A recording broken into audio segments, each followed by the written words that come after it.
The Boston Celtics are not done yet, and let me remind you once again that no, I'm not a delusional Boston Celtics fan, I'm a Hornets fan, so this is an unbiased take. After watching last night's game, I saw, especially in the second half, a lot of what I saw last year, and that is an elite supporting cast stepping up, even without the Green Gooner.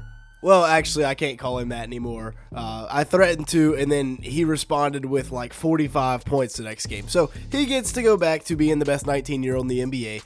The Celtics, if they can steal one in Game 6, they have a chance here in Game 7. Jaylen Brown played out of his mind last night. Set a playoff career high in a certain category, got to the rim, was hitting from all three levels en route to scoring 26 points. Like we said, a career high in assists with 12. Playoffs or regular season, that's a career high. And he also had 8 rebounds to go with it. And he heard the noise. He heard everybody in the media talking about how Jason Tatum, he gets all the hate. Jaylen Brown gets no hate, and Jaylen Brown's still playing terrible. He's not been good so far in the playoffs until last night, where he went out and made a point against the New York Knicks in Game 5, where the Celtics are able to win one. And I'm not saying they're going to win the series, but this was a convincing win, as convincing of a win as they've had this entire series. When they get him posted up in the mid-range, especially against a guy like Jalen Brunson, that is money. That is what they're looking for. That is the mismatch they are hunting. He also gets out and runs in transition. This is horrific transition defense, may I add, by New York. And this is the scary part. If he's walking into threes, that's how you know he's on one. He shot 32% from 3 on the regular season, but when he's walking into it, he's hot, and that's how you know. Right here, watch McCall Bridges as he thinks Jaylen Brown's driving, so he runs to the rim, essentially. Jaylen Brown just gets to his spot, elevates and celebrates in the mid-range, and knocks it down. And then right here, once again, cooking up OG Anunoby this time as he gets to his spot in the mid-range. And this is just about as good as you can defend this here play by OG.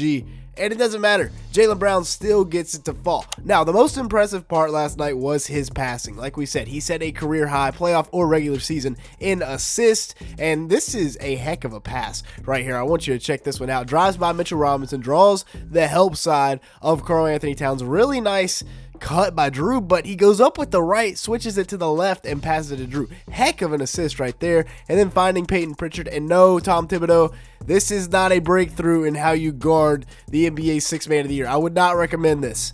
This is a guy that only needs a sliver of daylight to get his shot off, and you're going to give him that much time. This is actually a busted play, but a really good read by Jaylen Brown right here. Deuce McBride blows this stagger screen all the way up. But watch Derrick White. He just cuts right back door. Karl Towns does not pay attention, and it's an easy left-handed layup for Derrick White. And then walking into threes, it's easier to get assists if you have a teammate that had a night like Derrick White did last night. Shout out to Luke Kornet as well. We're going to dedicate an entire section of this video to him. But like I said, when you get JB posted up in the mid-range, especially with the mismatch on Jalen Brunson, that's what you're looking for if you're Boston.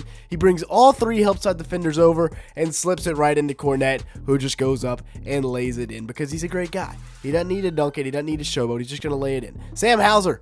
Shout out to him getting back into the swing of things last night, although he did roll his ankle again. We'll see his status for Game 6. Peyton Pritchard had a night as well. We'll talk about him later on, but this is a great read. They get Mitchell Robinson onto him, and then they just run a little ghost screen and get Peyton Pritchard wide open. They started to abuse this as well because they ran it a lot, and Mitchell Robinson just can't recover to that ghost screen. And then right here, driving in, finding Peyton Pritchard. But I did like that ghost screen action. I do think that Joe Mazzulla and company will be going back to that in Game 6. But yeah, as for Jaylen Brown, big time game from him. Shout out to him. He heard the noise, and he stepped up and delivered. And if they're going to win this series, which is very doubtful at this point, he's going to have to do stuff like that more often.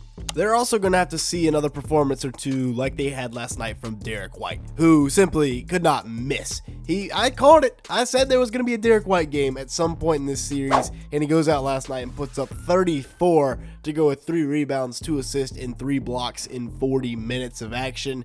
Just walking into it, right? You know you're feeling it. He hit like the first 4 threes of the game for the Celtics. And then right here, early offense in transition. Josh Hart is probably not thinking at this point that Derrick White is going to pull up from the G in the Garden logo right there.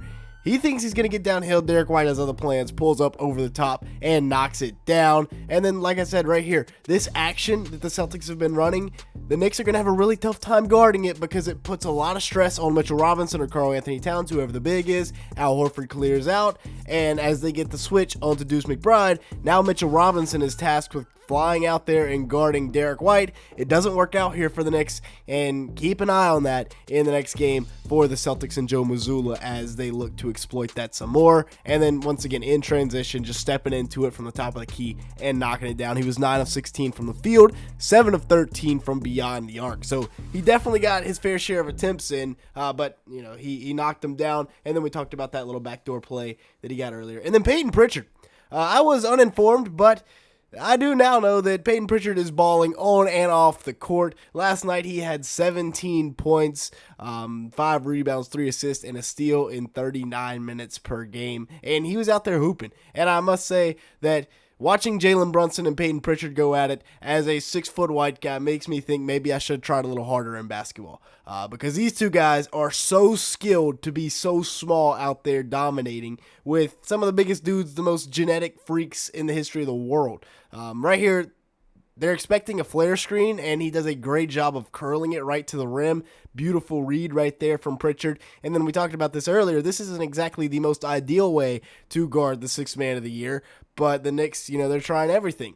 Also, this game will effectively be known as the Luke Kornet game for the foreseeable future because he had a night. They could not get a shot off over this dude, and we're at the point where Kristaps Porzingis, Tingus Pingus himself, got benched, and rightfully so, for Luke Kornet, of all people, who, another former Knicks big man that has been giving it to him in the playoffs. He had 10 points, 9 rebounds, 1 assist, 1 steal, and 7 blocks.